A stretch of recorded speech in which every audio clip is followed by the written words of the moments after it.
batu bata merupakan industri yang memanfaatkan tanah liat sebagai bahan baku utama. Bata merupakan tanah liat yang diolah menjadi salah satu bahan bangunan, dan proses pembuatannya membutuhkan waktu yang tidak sebentar. Di tengah geliatnya pembangunan kota madani, Banda Aceh merupakan salah satu kota yang membutuhkan jutaan miliar batu bata untuk pembangunan tersebut. Pabrik batu bata telah banyak terdapat di daerah-daerah, contohnya di daerah Aceh Besar, yaitu terdapat di Lamreng, Blangkrung, dan Kaju. Sungguh disayangkan yang menjadi tenaga kerja di pabrik batu bata tersebut banyak didominasi oleh pekerja luar, sedangkan masyarakat Aceh sekitar sendiri masih memandang sebelah mata pekerjaan tersebut.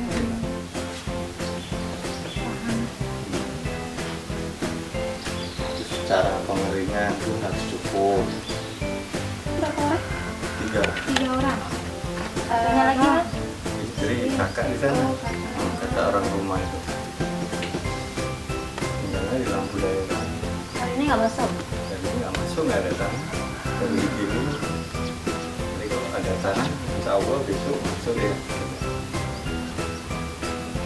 Dan minimal satu hari orang 1.500 nggak sehari. Nah, kita bilang kan kita pukul rata ya, kan kadang ada perihnya. Seperti yang dilakukan oleh saudara Andre, warga Sumatera Utara, yang kehidupannya bergantung pada tiap tanah liat yang diolahnya. Andre mengelola dapur batu bata milik seorang pengusaha Aceh. Telah bekerja selama lebih kurang setengah tahun, dibantu oleh istri dan kakak iparnya. Andre mampu memproduksi 50.000 butir batu bata minimal dalam sebulan yang siap dipasarkan, dengan bayaran Rp150 per butir atau sekitar 7 juta rupiah setiap bulannya.